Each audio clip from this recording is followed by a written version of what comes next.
मौका से देबो हम भर के। हाँ गए छौरी आँख छो तोहर बड़ी नसीली, चमके छो तोहर ठोर के लाली।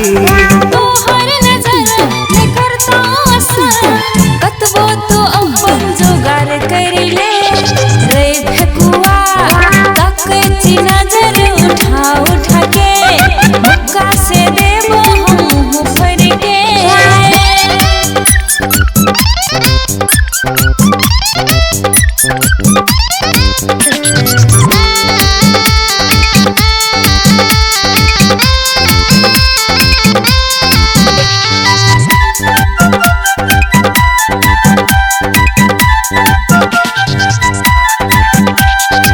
तोरा हम कहे जे अम्मा छाने पर रे, हे रे तोरा हम कहे जे अम्मा छाने पर रे, जाके तू कर ले दोसर जोगार रे। तोहर बिना पागल भ जेबै, तोहर बिना बीमार पड़ जेबै। रे फेकुआ ताकने एना नजर उठा के, मौका से देबो हम भर के।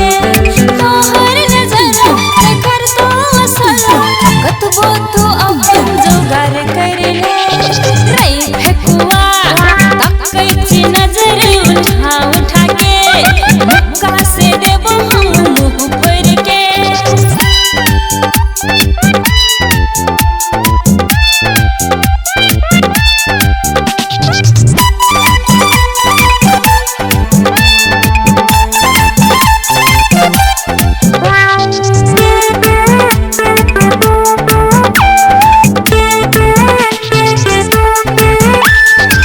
तू ही छी गोरी हमर दिल वाली, हाँ तू ही छी गोरी हमर दिल वाली, तोर बने वो अपन घर वाली। बेसी तू छौरा सट सट नहीं कर, नहीं ता देबो छौरा हंसवा भक के।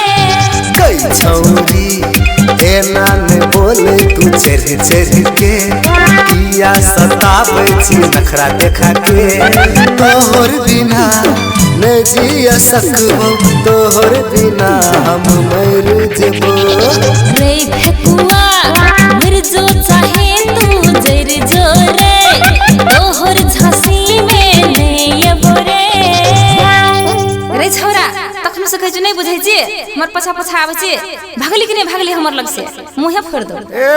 संसार में सबके लागी छौरी छै, या हमर लागी नहीं हेतै। रह के छौरी रह, एक दिन नहीं एक दिन तोरा ढुकेबो हम अपन घर।